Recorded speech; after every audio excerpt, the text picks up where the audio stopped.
10 seconds remaining. Hey, hey, hey, ladies and gentlemen, welcome to this 5 seconds dotacommentaries.com presentation. I am your host and the caster for today, LD, and joining me is nobody. This will be a solo cast, so don't worry, I just got back from the gym. I am warmed up and ready to go. mithtrust on the Radiant, EHOME on the Dire. This will be a best out of one, as all of the Prodota 2 matches are during the round-robin format. Very excited to see how both of these teams do. Definitely two of the top Southeast Asian teams, and a lot of pressure on them. EHOME, of course, trying to get ready for the International, and mithtrust trying to secure a spot of their own. So with that being said, it is a Lycan and Chen getting banned out just to start things off. Nothing too surprising there. Two very strong pushing heroes. Two very strong heroes in general. mithtrust has their qualifiers coming up, and I believe it's less than 24 hours at this point. That's for the International 2 East qualifiers. And hey man, that is a lot of pressure. This is a big match for them. Not so much for Prodota 2, although it definitely is important to win as many matches as you can for this tournament, but even more so as practice and preparation for what is a very stacked International 2 East bracket, featuring particularly the top teams right now look to be Tongfu, Aeon, and mithtrust probably up there in the conversation. There are some other very decent teams in Dustbin, Ice, MSI, Evo, GT, Mineski, and WE, but those last 5 teams have not accomplished as much in Dota 2. Ice did go undefeated in their Gigabyte Dota Masters group, but it was a weak group, and they caught some teams that really not at top performance. They defeated Tongfu, but if I recall correctly, the manager was actually standing in for one of Tongfu's players. Nonetheless, a fearsome group to be sure, and you cannot overlook any of your opponents. You got to take it one match at a time. I'm sure that's what we'll be doing, or what they will be doing as they head into that match. But let's focus on the game that we have before us today. It is mithtrust versus EHOME, and the bans continue to come out. Nothing surprising. You guys have seen these bans before. I don't think anyone is going to find it unusual to see Invoker Panda getting banned out. Now, what is interesting is that Myth is banning 2 heroes that a lot of teams value as a first pick. And Enchantress gets the ban too, so a lot of strong junglers, as well as a very strong solo hero. I just did an epic replay cast with Lumi last night. It will be up on his YouTube soon. You can find my perspective of it on my Twitch. That was between EHOME and LGD. It was a doozy of a game. I think the actual replay timer was like over 2 hours, and the actual game timer by the time the cast ended, because there were some pauses, was about 90 minutes. So hey, EHOME can definitely hang in those long games, and if they need to. I'm sure if you're EHOME, you don't want to be playing a 90-minute match, but we'll have to see how it goes. You never know. mithtrust could surprise and impress us. Going into this match, all that being said, EHOME is definitely the favorites. They've looked more solid overall in their performances in the Gigabyte Dota Masters, in the Joint Dota Masters, and really just in general. So I'm going to give the edge to EHOME going into the game, but hey, mithtrust could surprise us, and hopefully they will. I'm sure they've been practicing a lot as the international qualifiers approach. Darkseer is the final ban, not surprising at all, and Windrunner is the first pick. A hero that is almost always picked up if she's available as the second pick, but not quite as often as a first pick. Still, Windrunner completely versatile, fits into any position in a lineup, except probably not that one position, but she can be a support. She could definitely be a solo and a semi-carry. Very versatile hero, can buy whatever you need. So, of course, Windrunner going to be a good, solid pick. A very slow, deliberate draft for both teams. Reserve time. leshrac. And hey, Prophet actually slipped through. And if this was about a month or 2 ago, I would have immediately noticed that Prophet was available.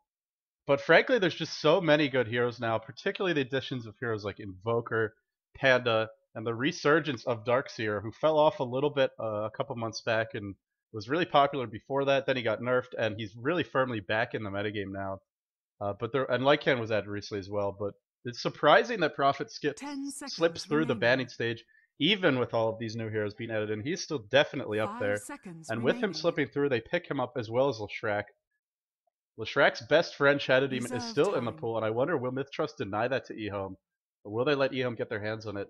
The game that Lumi and I cast, EHOME did run a leshrac and a Shadow Demon. They actually had a farming leshrac in the safe lane. The Shadow Demon was playing support down on the suicide lane, and it was paired up with a Slardar. So we'll have to see. That Slardar seemed like a very situational pick designed to counter an enemy morphling. Well, whether it worked or not, you'll have to watch that cast to find it out. I don't want to spoil it for you. But I doubt we'll be seeing Slardar unless there's something that he's designed to counter picked up by mithtrust. Mithtrust certainly has been known to run morphling before, so if they go that route, would not be surprised at all. But this is all theory crafting about 2 heroes which have not been picked up yet. So I suppose we should really focus on what is mithtrust going to go for next. A lot of push power already coming out from EHOME and only 2 picks, 2 of the top pushers in the game. Easily top 10 status, if not higher for them, at really all levels, especially those early levels is where they shine. Beastmaster and Earthshaker are the reply. Very, very strong defensive lineup for mithtrust. They do have great initiation range as well. A lot of times you'll see teams really forego initiation, and mithtrust definitely not doing that. Within their first 3 picks, they've got 3 very reliable forms of it from the get-go. Windrunner with Shackle Shot, once she hits level 2 or 3, she'll at least have a little bit of a disable there. And of course, once that gets maxed out, a fantastic way to initiate. If you hit a 2-hero Shackle Shot, the fight is almost always going to go in your favor. Beastmaster Roar, very reliable initiation. Of course, that Earthshaker Fissure, unlike a hero like, say, Sand King, Earthshaker does not need items to initiate. It's great if he gets them. He'd love to have a Blake Dagger to set up better fissures, to set up Echo Slams, but that fissure has incredibly long range from the get-go. So if EHOME is ever out of position, mithtrust has the lineup to thoroughly punish them, and that's a good way to pick when you're up against pushing heroes. That being said, they don't have the strongest lanes in the world. Beastmaster can hold his own in the suicide lane. He's not really a dominant laner. What he is a stable laner who is effective in the mid game. Windrunner is a very dominant laning hero. Earthshaker not so much. So right now it's going to be a morphling pick by EHOME, and this has been really the top carry outside of possibly Anti-Mage. If he's not number 1, he's certainly number 2. And in fact, in this case, EHOME had an opportunity to go for Anti-Mage, and they choose instead to focus on that morphling. Now, what morphling gives you over a hero like Anti-Mage is a much stronger laning phase, a much stronger early game. Morphling's nuke is an incredibly large AoE, which does a bunch of damage, so it combos nicely with the Prophet ultimate, with all of Leshrac's magical damage. It gives you a lot more burst than an Anti-Mage does. And he also doesn't need as much help to do well in the lane stage. Of course, Anti-Mage can be a frustrating hero to play against when you're morphling, and he is available. Would not be surprised at all to see mithtrust go in that direction, as they are currently lacking a hard carry. And they generally like to run one. Sand King gets the ban, Queen of Pain gets the ban. I'm a little surprised the Queen of Pain wasn't picked up, actually. It's a hero that mithtrust has been known to run. I'm very smart banned by EHOME, but it's definitely a hero they've picked in the first 3 before. And certainly something that is worth the pick for their playstyle, which tends to be pretty aggressive. Enigma gets banned out as well. And there goes a jungler, so as well as a very strong offlane. In the game that Lumi and I cast, I keep on going back to it, but EHOME actually ran a solo mid Enigma, and that was played by King J. And he absolutely crushed the opposing Queen of Pain, whose name is escaping me at the moment. But rest assured, it was a very solid player on that Queen of Pain for LGD. Why can't I remember this? Oh, my brain. Apparently I need to exercise more, because it's not improving my short-term memory just yet. Anyway, Anti-Mage gets the ban as well. Smart by EHOME. Anti-Mage, just so aggravating to deal with. When you have a carry like Morphling who's got 4 active abilities, very reliant on his mana pool. And of course that Mana Void is devastating if you don't have a Linked Sphere. They also have 2 casters who are not particularly mobile, and Anti-Mage he really eats that kind of hero alive. Where he struggles are against very sort of difficult to lock down, low mana pool heroes, and Prophet and leshrac definitely do not fit that build. Ancient Apparition gets the pick. We'll most likely see him paired up with the Earthshaker, either in a tri-lane situation or roaming around together. We may see the AI sit in a lane and the Earthshaker just roam. Myth has a lot of heroes that can solo at the moment, 3 to be exact. And the question is, who's going to get those solos? Ancient Apparition has certainly been seen solo mid before. In this case, I'm expecting to see him as a support, probably an offlane Beastmaster and a solo mid Windrunner. Those 2 could be switched, but generally that seems to be the preference for most teams nowadays, just because Windrunner is so dominant in the middle lane. Really one of the top 5 heroes there. Yeah, if there's not video quality options, I don't know what to tell you. I should have them. I know I have them sometimes, but not all the time. But I guess all you can do is request them. And Leshrac's best friend is not banned, so he will get the pick. Shadow Demon also a very... I'll talk about that Weaver pick in just a second. But Shadow Demon is one of the better ways to deal with Morphling, because Morphling's damage primarily comes from having very high agility. Morphlings love to mass stats, and images get those stats. So when you disrupt a morphling, you actually get 2 morphlings that are quite strong and scale with that morphling strength. So even if you're very far behind, morphling's actually it's a double-edged sword for him to get big, because it means that your shadow demon dispersion illusions get big as well. 10 Anyway, seconds remaining. that's not going to matter this game, because now EHOME is going to have up to 3 morphlings of their own to work with. Weaver is the pick here, and I really like this pick, actually, at least for the laning stage. What it gives mithtrust is just a brutal tri-lane, if they want to run it, and I expect they will, which is a Weaver, Earthshaker, Ancient Apparition tri-lane. You have Fissure plus Cold Feet. You're guaranteed for that to lock, except on the Morphling. The Morphling will be able to waveform out of that. But aside from the Morphling, everyone else is susceptible to that combo. Disruption will not prevent the Cold Feet from proccing, although if you disrupt at the right time, I believe some of the duration will not affect you, but it will not fully block it. And aside from that, everyone on EHOME could definitely be locked down. Let's go ahead and introduce the players, then we'll talk a little bit about how EHOME is planning on laning this, as I have to get my camera sorted out here. Prepare for battle. Okay, so we have Lanham on that Morphling, and he will be, of course, a farming Morphling. MMY on the leshrac, looks like it will be a solo mid leshrac. He's saving for a quick bottle. QQQ playing that Vengeful Spirit with a pair of wards picked up. And they're going to defend their own jungle. Interesting choice here. We'll talk about that in just a second. And King J playing that Shadow Demon will most likely be assisting the leshrac, probably playing some support. And of course that Nature's Prophet is being played by Cupid Cat, or PCT. For mithtrust, we have TNK on that Ancient Apparition with wards already picked off. They definitely are looking to ward off the enemy jungle. We'll have to see how well that works. Lino on that Windrunner. Looks like it will be a suicide lane Windrunner. Weaver. Actually, it could be an offensive tri-lane, so I'm not sure. But well, we'll have to see. We'll have to see. It is going to be a side lane Windrunner of some kind. LK going to be playing that Weaver, and it looks like he is also rushing Arena Basilius and probably Arena Bakila after that. R5 on the Earthshaker, and Abba. I always have trouble with his name, so I'm just going to say Abba on that Beastmaster.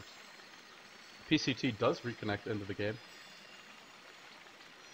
Leshrac's best friend is Shadow Demon, and the reason for this is you could disrupt to initiate, and Leshrac's stun is normally very difficult to land, but when you have a Shadow Demon to set up your stun, it becomes very easy. So you disrupt, you split Earth, and you time it properly so that it hits right as the disruption ends, and there's nothing you can do to avoid it. Disruption is a very reliable initiation.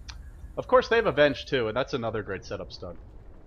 And Sprout actually not bad, so EHOME has a lot of ways to set up that leshrac, which makes him a lot more fearsome than he otherwise would be.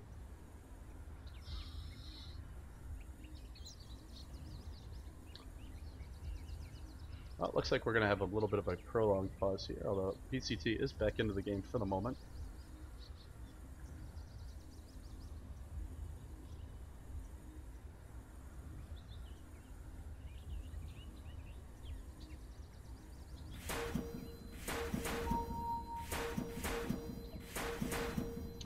Well, you're certainly entitled to that opinion, but the pro teams definitely disagree, since this is probably one of the top 3 or 4 pairs of heroes in terms of just how often you see them paired together. I think they're great friends. It's a friendship for the ages.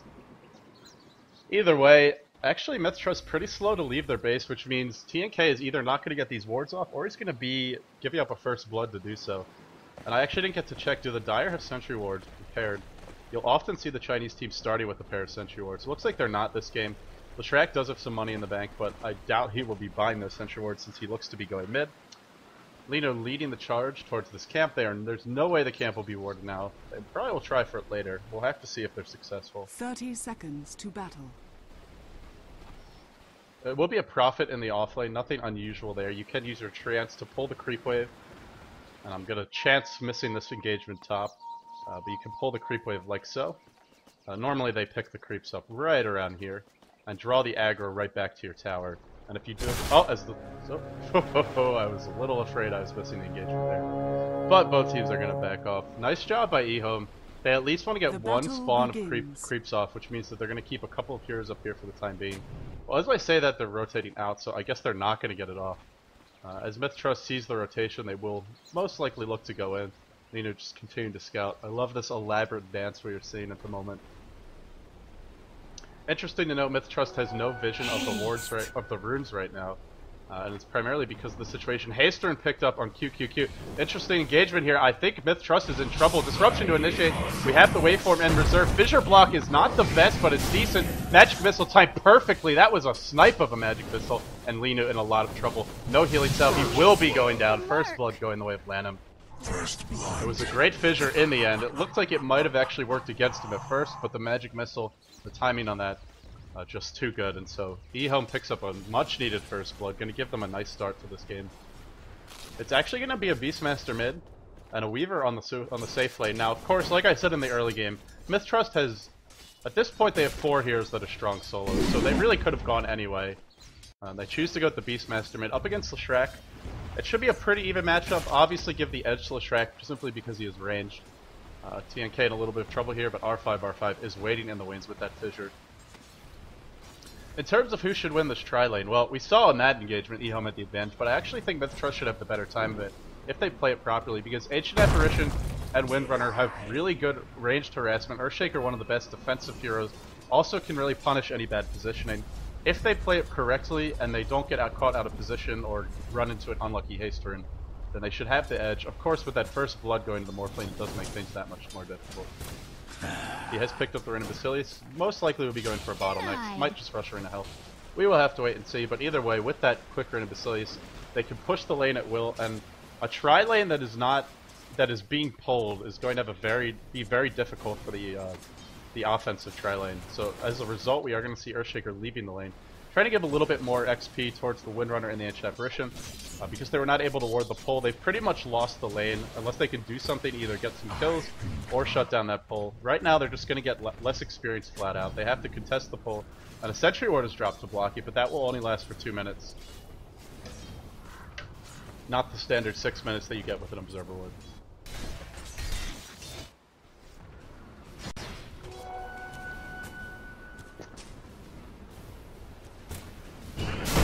Magic Missile to initiate on TNK. The fissure was not really the best, to be honest. Linu getting caught out here. He may be the one to go down. Disruption pop. I believe Windrunner just used Windrunner. No, she did not. Nice patience there to hold on to it.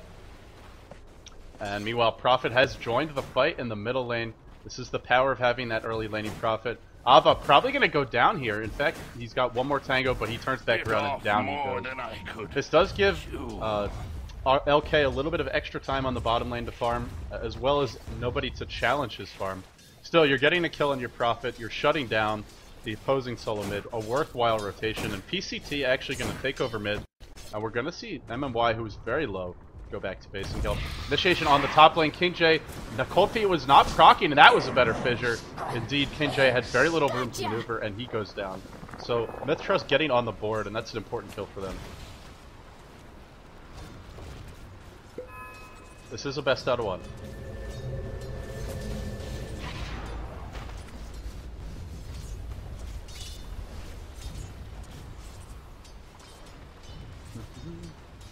Alright, so after a little bit of action, we see a 750 gold lead for the Dire. Overall, their team scales better with farm into the late game. Morphling is a harder carry than Weaver. leshrac is a pretty strong semi-carry. Prophet, due to his mobility, really likes that farm. Fissure, Cold Feet onto QQQ as well as Power Shot. There's that devastating combo I was talking about in the pregame. Mithtrust finally getting onto a bit of a roll here. They will pick up a nice kill, and without losing anyone. So good job by them. We need to see a couple more kills on their behalf in order for them to feel comfortable about their chances going into the mid game. MMY is controlling the runes nicely. Picks up a DD here. Both teams have vision of the top rune.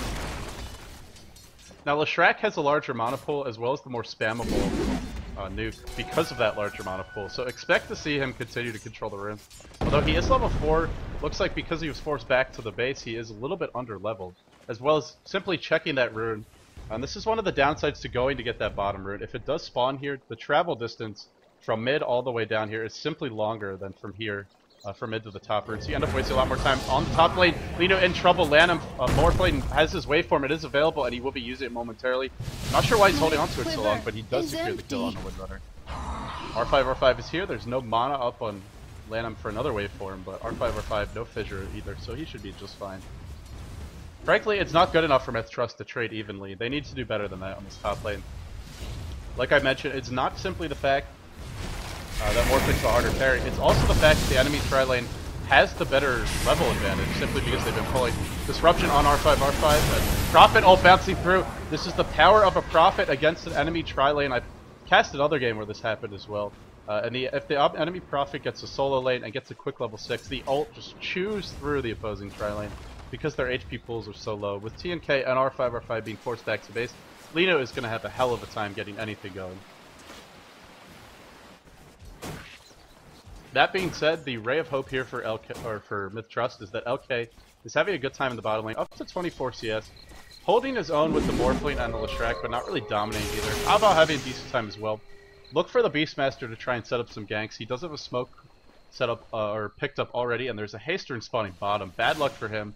He guessed on the rune, and unfortunately he's not going to get it, so instead he'll do a little bit of bottle throwing.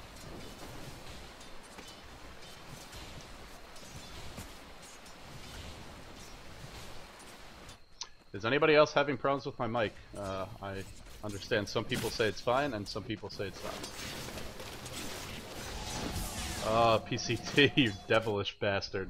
Barely escaping there with his life.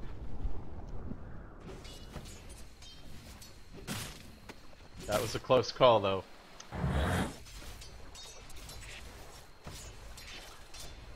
Rate of health was picked up in Weaver.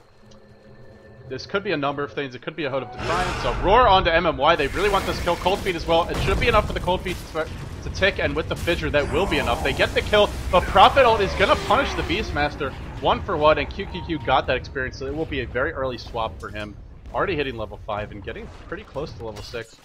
Definitely not the best trade in the world, but a Prophet ult was used, so it's not a horrible loss. Still, you expect with a 3-man gank onto a leshrac that you can kill him and get out, but that's the power of Prophet. He's not going to let you do that. Yeah, mithtrust, these three continue to group up, but this is giving a lot of free farm to EHOME onto Lanham on that top lane. Not sure why Windrunner isn't laning here. She definitely won't have a great time against the Morphling, but you at least want to leave someone there, and it looks like they are going to rotate in. Cold Feet onto King J. Fissure will be following. Fissure does follow, but it's on the wrong side, unfortunately. An axe is coming in. Actually, it works out okay. Down he goes. Cupid Cat looking to pick off TNK, and TNK goes down. Will anybody else die? Magic Missile onto R5, R5, and the Edict. Just too much damage coming out. A lot of kills being traded here. Very aggressive early game, which tends to favor the team that has the Prophet and the leshrac. We're just seeing how powerful those heroes are. We're also seeing that Ancient Apparition struggles. While he is very strong just for that chain stun with the Earthshaker, no ultimate even close to being ready for him. Imagine for a second, if the Radiant had the Ancient Apparition ultimate. Similar to the way this Prophet ultimate is just ripping them apart in team fights. Ancient Apparition ult can do exactly the same thing. And it is much more spammable than the Prophet ult. The cooldown is significantly lower.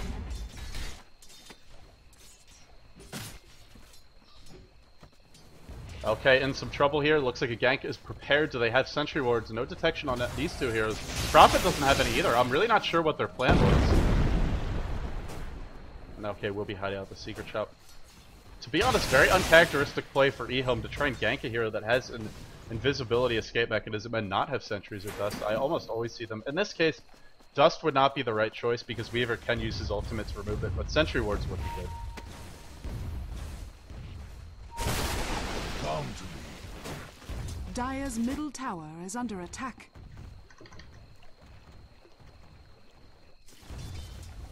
I haven't really looked at the gold graph too much this game. And it is a 2,000 gold lead in favor of the Dire. Nothing surprising. They're leading in terms of kills. They've been pulling up top, and of course, they are farming a little bit better. PCT takes some harassment, but not going down. While Weaver is dominating his lane, it's not turning into kills.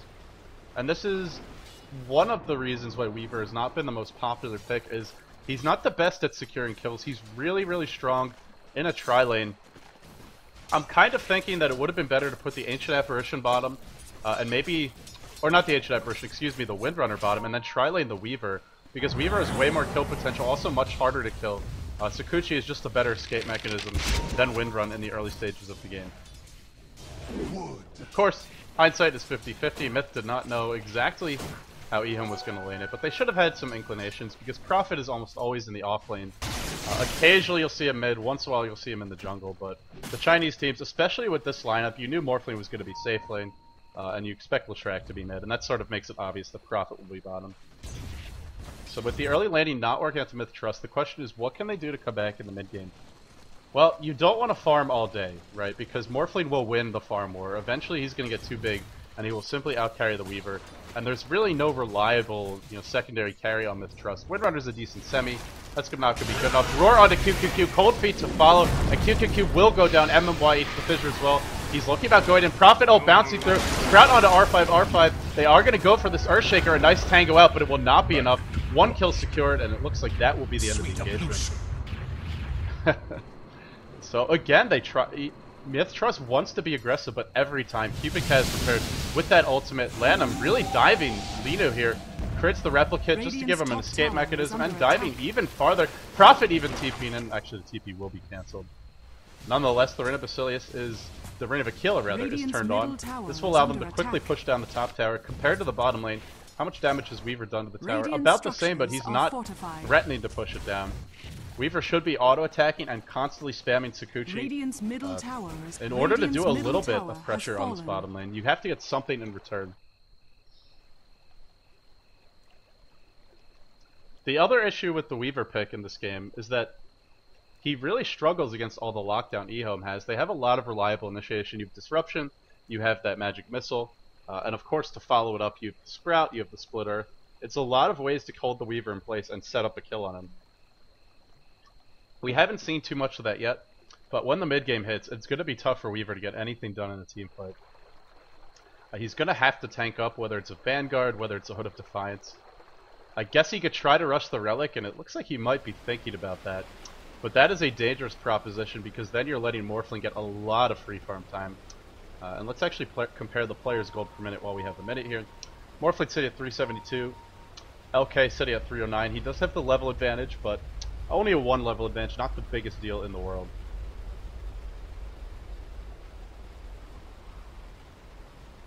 In terms of item progression, leshrac, Arcane Boots, as well as Beastmaster Arcane Boots. Aside from that, no big pickups yet, no mechanisms or drums of endurance. No amazing pushing items, just a Reign of Basilius or 2 on each side. PCT with 2,500 gold in the bank, I'm guessing he will be rushing the mechanism, and he's just about got it. That's going to be a big pickup for EHOME. Yep, the buckler is picked up. In fact, the entire mechanism is up. Yeah, he did have the money for it. Okay, trying to pressure this bottom tower, but the gank is coming. I bet they're prepared this time. Yeah, Sentry Wards are picked up on QQQ. LK needs to run forward, but he runs back, and that will be his death. Unfortunately, just did not choose the right direction to go, and that cost him his life. EHOME might make that blunder once. They will not do it twice.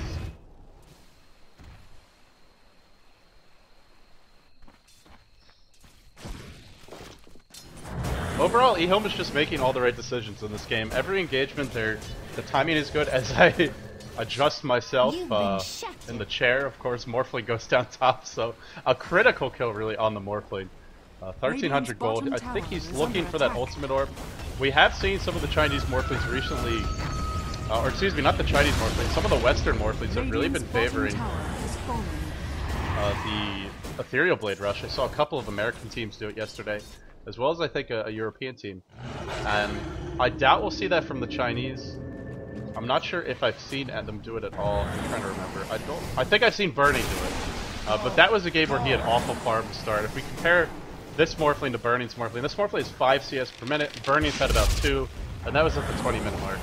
So that was definitely a different game state. One thing mithtrust has on their side is a lot of anti-push, power shot, fissure, axes, so many ways to spam and clear off the creep wave. Of course, Ancient Apparition ult as well. It is going to be an Ethereal Blade Rush. Okay, this makes me happy. I love this build. It's so much more exciting to watch. I know some people really like to see their Morphlings maxed out. Lanham actually is going to eat Cold Feet and then waveform out, but not far enough. Kind of sloppy by him, but it actually turns out to be a great bait, so maybe it wasn't sloppy at all. TNK is trapped. TNK is absolutely dead here. The question is, who else will go down? Roar onto MMY. MMY eats the power shot. He goes down too immediately. A good start picking up leshrac. Will they continue to fight? It looks like they won't, and actually EHOME's got the numbers here. If KinJ can hit a Disruption, that will be a kill for sure. He's not able to get in range. And a 1-for-1 trade, a leshrac for an Ancient Apparition, a support Ancient Apparition at that. That is a good trade for mithtrust. But not if they lose the tower off the back of this without getting anything in return. I really gotta fault LK here. He should have pushed down this tower by now. He did die once. but he's had the lane almost unoccupied for half the game. Frankly, should be auto-attacking constantly as I miss a kill on the top lane. Morphling goes down again. Lanham really struggling here. I'm kind of surprised, to be honest. And Cupid Cat eats the power shot, but it's not going to be enough. He's trying to get out. Axes off in 1 second. Shackle shot is going to hit, and down he goes. Excuse me, not shackle shot. Oh yeah, shackle shot. Tower is under attack. I always say shackle shot, then I'm like, wait, was that a power shot? Bottom tower has fallen. Okay, so let's take a look at item progression here. I mentioned the mechanism as well as the Ghost Scepter. Aside from that, no big item pickups on EHOME. No big item pickups on this Weaver, who in spite of his death is very close to a relic. Well, these deaths that we're seeing coming out from Lana might come back to haunt EHOME, because a Weaver getting a relic by the 20-minute mark could definitely outcarry, or not the 20-minute mark, by like the 17, 18-minute mark, can definitely outcarry a Morphling who's died 3 or 4 times in a row and is still working on his ultimate, or on his Ethereal Blade at the 20, 25-minute mark. When I said that Morphling outcarries Weaver, that assumes equal farm. It doesn't assume Morphling who's ahead, as King J gets picked off up top on that Shadow Demon. Not the biggest death in the world, but mithtrust will be happy to get whatever they can. Immediately smoke act. I love this aggression. As soon as they get 1 kill, they smoke up and they head towards another lane. Maybe looking to go on Cupid Cat, but he is quite tanky, sitting on that mechanism as well as the Belt of Giant Strength.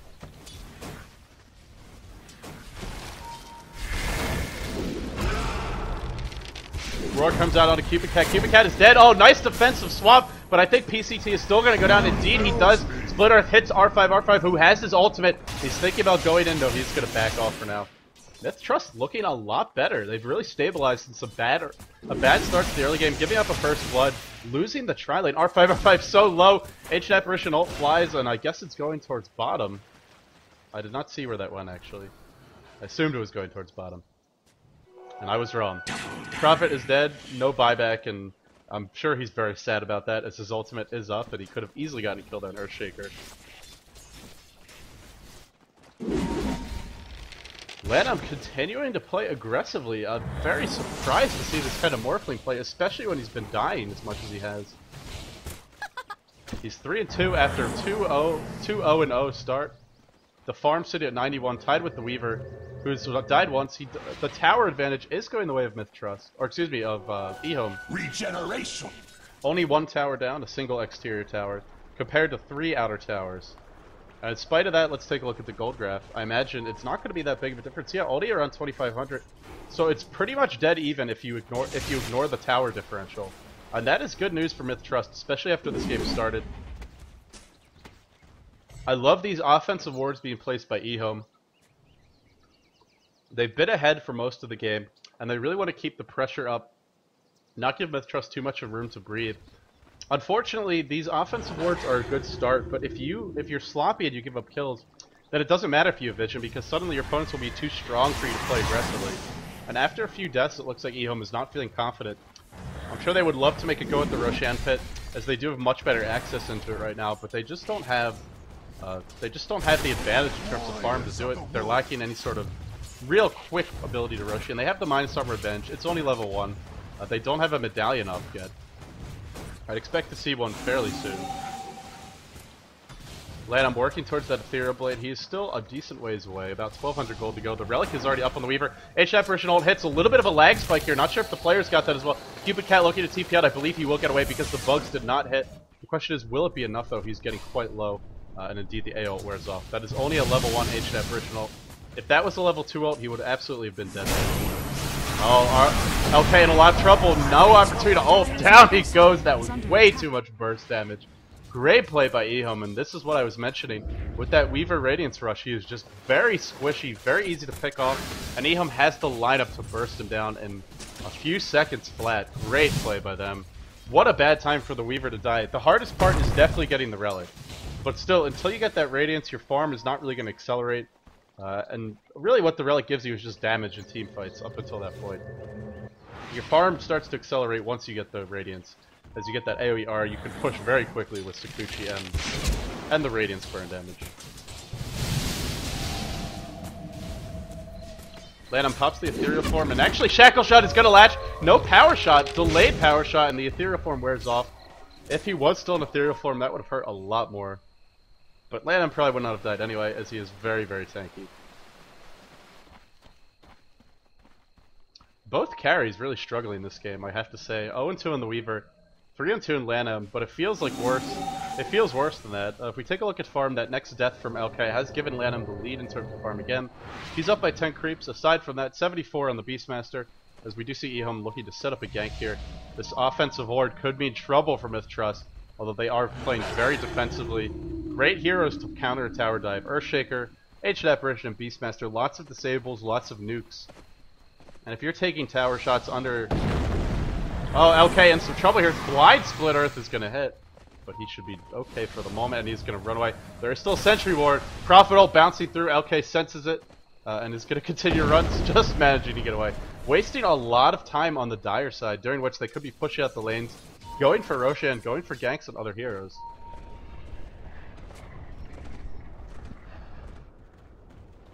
mithtrust going for a gank of their own. The Hawk leading the way. Take another look at the XP and gold graphs here. Nothing remarkable in the XP graph. I guess... Oh, MMY, that is not a good place for you to be. Roar to start, Fissure to follow, Ancient Apparition ult hits, Defensive Disruption. Cold Feet will still hit MMY, holding him in place, but he is simply too tanky. Lanham playing balls deep here, no Ethereal Blade up yet. This is a dangerous time for him to be ganking. And also, with that gank failing, it is giving LK some free farm. I really disagree with the way this morphling is being played by Lanham.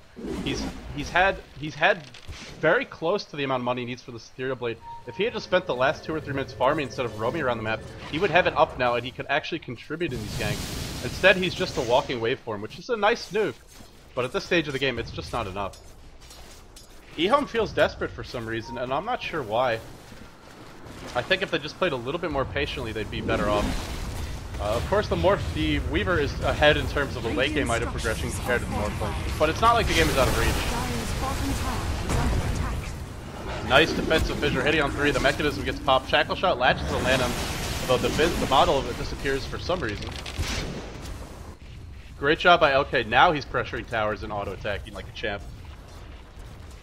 Dire's bottom tower. I love to see carry players playing this way. MMY eats a shackle shot. Tower will go down. Initiation from Lanham deep into enemy territory here. He is going to take out R5, but not before that fissure gets released, and that will end the engagement for now. Dire's structures are fortified. That kill gave the Morphling his Ethereal Blade.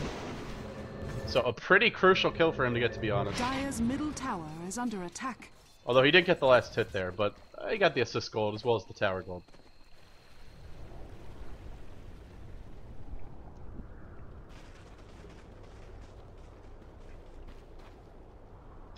Taking a look at the gold per minute here, it is favoring Morphling by a bit, but I'm much happier with the way LK's item progression is going. This is a pretty late Ethereal Blade, especially for a Morphling who had a pretty great time in the lane. He was 2-0, like I said before, and LK has an item that will let him farm faster now. He's got the Radiance, so if he just farms, he could definitely outpace the Morphling, or at least keep pace with him.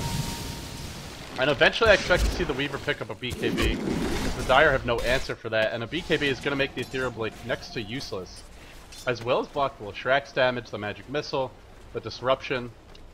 Pretty much nothing the Dire have can go through that BKB, aside from some auto attacks. Dire's top tower is under attack.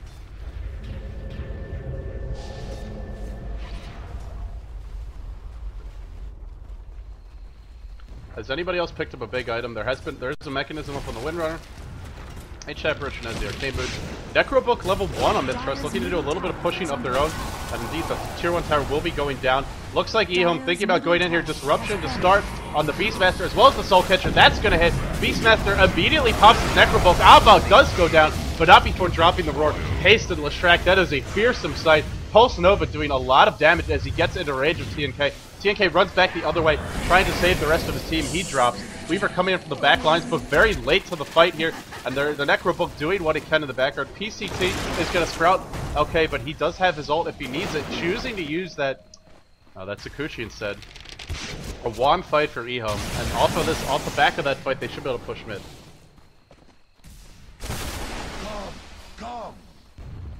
One nice feature about the Ethereal Blade is it's not just buffing the Morphling's damage, it's also buffing the damage of all the other nukers on his team. All of his teammates really benefit from it. And it gives them a lot more burst than they otherwise would have. And against the Radiant lineup, they're all still fairly squishy.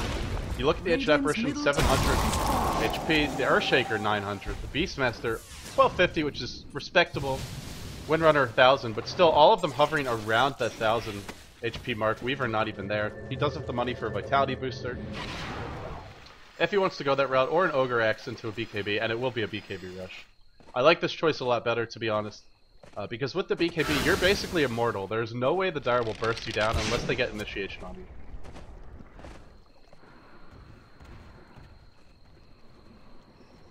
Looks like EHOME is thinking about doing a Roshan here. God, look at these wards by EHOME. Oh man, I love... They did this exact same thing versus LGD. Whenever they knock down a tower, immediately there's a ward placed directly behind where the tower is, just in the lane to give them vision. It's the Sentry Ward as well to de-ward and make sure that they can keep control of it. Another Sentry Ward here for the Weaver. And of course, a nice Hill Ward so that they can see any shenanigans by mithtrust. Once your tier 1 goes down, this region around your hill, like sort of up here, is very important because it's a very common area to move through. One of the most common gank paths into Roshan is this way. And the other two are basically this way for the Radiant. They don't have too many ways to go. You can try for the big complexity style wraparound, but that takes a long time. And it's not too common to see that.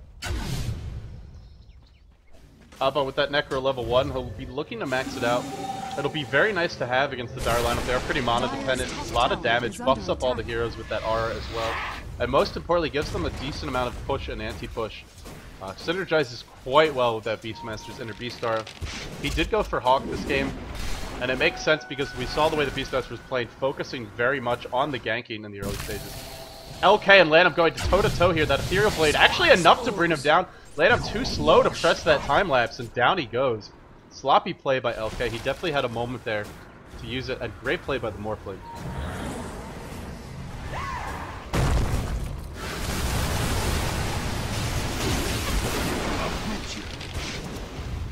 Shackle Shot did latch on King Giant and QQQ, but they're not going to make a go off that. Mechanism is popped, the Necrobook is popped. Actually, I did not see who picked that up. I believe that's the Prophet. Yeah, Prophet. Ooh, that's a level 3 Necrobook. That's a pretty scary thing to have on your side at this stage of the game. Also going to give them vision of the Weaver, but more importantly, it gives you that pushing power. mithtrust should be able to hold off this push. They have a lot of spam, but with that tier 2 going down, and all the lanes being pushed deep into Radiant territory, this is what they control, only this portion of the map. It's going to make it very, very easy for EHOME to go directly into the Roshan pit. Prophet already TP'ing there. PCT knows what's up. I expect to see PCT work towards a Hex next. It'll give them just that extra form of disable initiation. Very important for locking down the Weaver and the Windrunner. mithtrust also knows what's up, and they want to make a fight at this Roshan pit. I'm not sure this is going to work out for them. Ancient Apparition gets thrown into the pit. That should slow down, or at least scare off EHOME a little bit, but not too much to be honest. QQQ doing what he can to delay this. Looks like he might get caught out. Cold Feet hits as well. Roar as well. A lot of resources just to kill QQQ. Down he goes. Lanham melts Abba in the middle of this. Even though he's pretty tanky, it's just not enough. Weaver gets caught out. Pops the ultimate. It will Sakuchi back. He should be okay for the moment. Lanham, of course, so difficult to kill already, and now he's got an Aegis to work with. And that's allowing him to be even more aggressive. Just really chasing back the entire team by himself. Of course, he does have some allies in reserve. Shackle Shot hits on Lanham and the Force Staff away from Lena, who had just picked that up before this fight. That should be the end of the engagement, but EHOME in a very commanding lead. That tier 2 tower is so crucial. And you saw once it went down, I mean, look how far the Radiant had to run. All the way here, it just takes too long. You compare that to the Dire squad. If they had to go contest a Roshan fight, they only have to run about that far. That's a big discrepancy, and this is why NS wrote that article complaining about Roshan pit being imbalanced. Whether you agree with him or not, you certainly have to agree that it helps to be closer to Roshan. I don't think anybody would argue with that.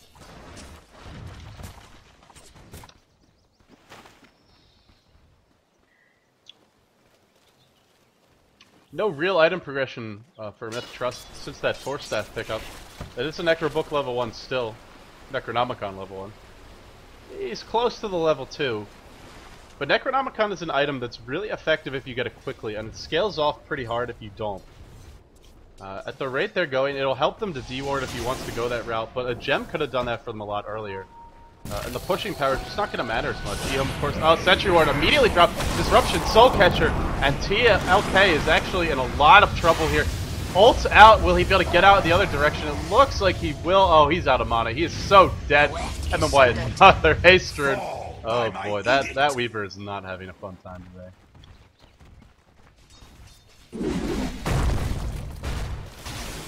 This is one of the downsides to rushing the Radiance, and it's why you don't see many pros doing it. Unless you can get it at a ridiculously early time, like say 12, 13 minutes into the game. Or at least the Relic by that time, and the Radiance by 15. You're just going to be so squishy, and a lineup like EHOME has everything that they need to burst you down. They've got the stuns, they've got the damage amplification, between the Ethereal Blade as well as the Soul Catcher on the morphling, or on the Shadow Demon. So much burst damage. mithtrust going to be Shackle Shot does latch an MMY, but EHOME is just not really worried about these Shackle Shots, although I say that, and Lanham takes a bunch of damage from that power shot. If any lineup can hold off a push, it is certainly mithtrust. There's so much spam on this team. Lanham has a BKB, he waveforms in, doesn't actually hit anything. Not the best usage of any of his abilities. Adaptive Strike before Ethereal Blade. That was not the order of operations he was hoping for. And Ava on the retreat out. Lanham actually does not get anyone after that engagement, so his 10-second BKB charge down for nothing. And in fact, QQQ is the one to die. Lanham is going to lose the Aegis, I believe. No, nice defensive disruption by King J. And it looks like Lanham will survive. No, he's coming back in. I'm not sure what Lanham is doing here. He seems very confused. LK in the back lines is going to pick him off. The Aegis is down. EHOME, a huge overextension. I cannot believe they're still fighting this. Weaver picks up one kill, and EHOME is going to have to back off at this point. Of course, leshrac is coming back very quickly because of that Bloodstone.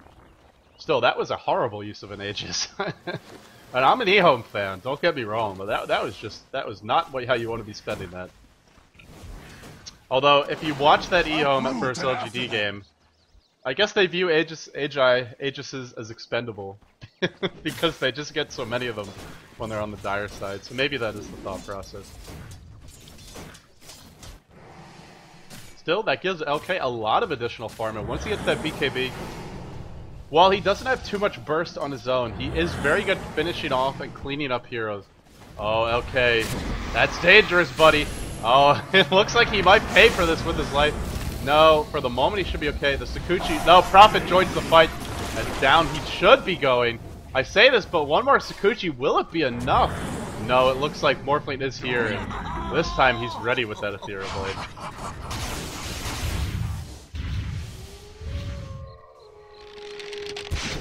While mithtrust is not out of the fight, and they had a great, that was about as good of a base defense as you could hope for. EHOME still has a commanding lead, not just in terms of gold, also in terms of map control.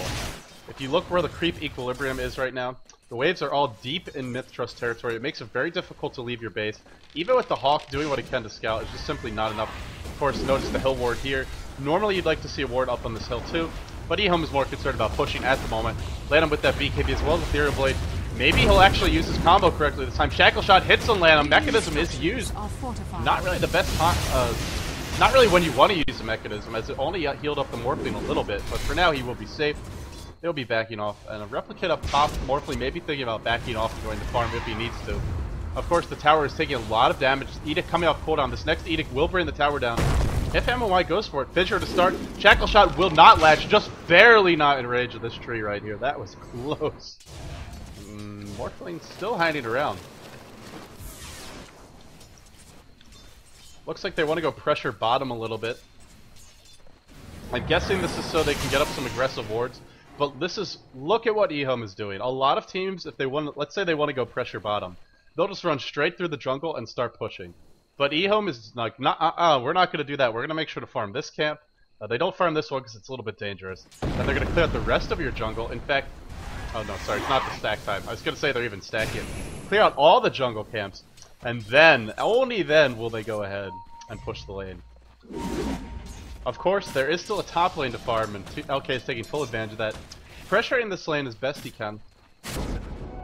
Oh, swap to initiate on Abba, he's just dead. Great high ground swap by the EHOME squad here. Really well played. QQ is on top of this game day. Splitter's not going to hit on the from the low ground to high ground. Or excuse me, from the high ground to low ground. Even if it did, it would not have mattered. The Radiant Ward here is about to die, and their vision is going to get MMY. Another haste rune.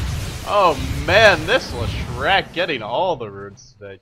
Of course, this is just one of those additional benefits you get for having such great map control, is you will get all the runes because your opponents can't leave their base.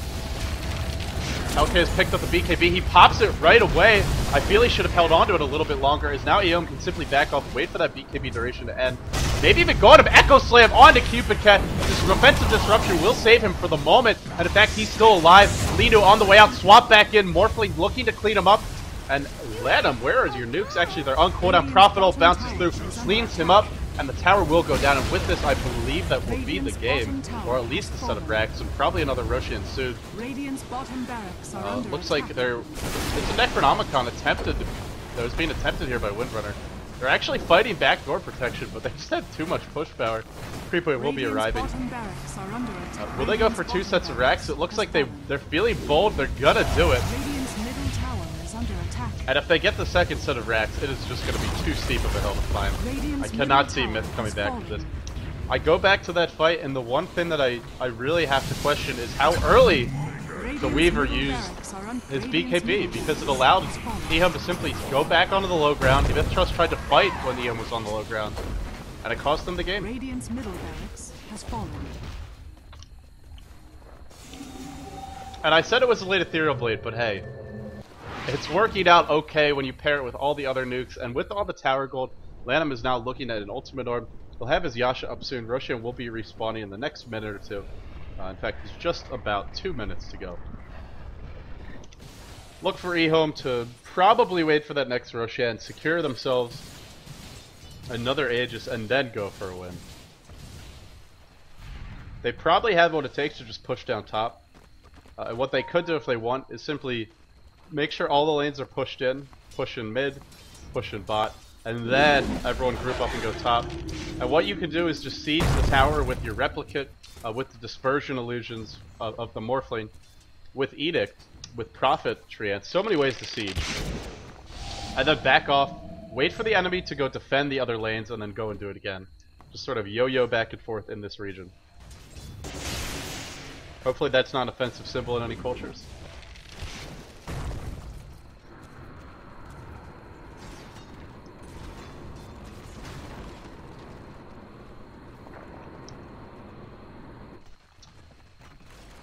I really love the way EHOME has played this, though.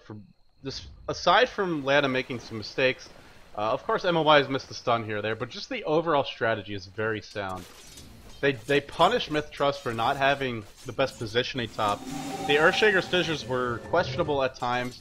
Sometimes they were great, but just, you know, whenever the fissures were off, EHOME showed no fear and immediately pounced. A lot of people think of the Chinese as, all the Chinese teams as just very passive, farming oriented, you know, get our carry maxed out, but EHOME is definitely not a traditional Chinese team in that sense. You're never going to see one of them just farm all game like Burning does for a DK and then expect to carry with max inventory. They're a very aggressive team, and that's why you see the Ethereal Blade rush on a Morphling. You see the constant ganking and aggression from Lanham. It's all about getting early towers and then just choking their opponents slowly and steadily for EHOME. Shackle Shot will latch on MMY. I don't know where that Earthshaker ult actually was used. I think he tried to blink and it was cancelled, or he just pressed the wrong button. Either way, he goes down, and I'm not sure what LK can do. Sakuchi just doesn't do enough damage right now. Demonic Purge on LK. He gets hexed up, and he goes down.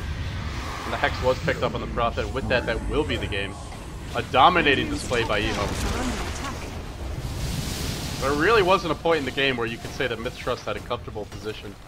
I guess the closest they came was when EHOME overextended here, Aegis was used, and they defended the racks without really losing anything, not even tower HP. But aside from that fight, it has been all EHOME all the time. Great play, they look very solid, and they're showing they deserve that invite. A lot of people question whether they did, but you know, mithtrust is going to have to work their way through the qualifiers, whereas EHOME, clearly the better team at this stage, and very deserving of that invite. Radiant's middle tower has fallen. Just a little bit of fountain feeding. Radiant's middle tower has fallen. Radiant's ancient. Force staff in, disruption into the fountain. Lino taking a bunch of damage here. He just melts to that Morphling. Oh god, that Ethereal Blade is so strong. Especially when you couple it with the Soul Catcher as well as leshrac. That's going to do it, folks. A bit of a one-sided affair, but hey, EHOME looks like they are getting back into top form, and with a couple months to go before the International, what better time to do it than now? I certainly can't think of one. As long as they keep this up, they are looking very solid. EHOME takes in a convincing fashion. It is a best out of one, so that's going to do it for this game. I may have some more casts for you guys later today. I'll put the stream on hold for a minute or two while I try and find out. But most likely it'll be going offline for now, and then maybe coming back later. Anyway, thanks for watching, guys. This was EHOME vs mithtrust for the Pro Dota 2 League. If you want to know any more about that league, go check out their website, prodota2.com. As always, I'm LD for dotacommentaries.com. Thank you all very much for watching, and have a great afternoon.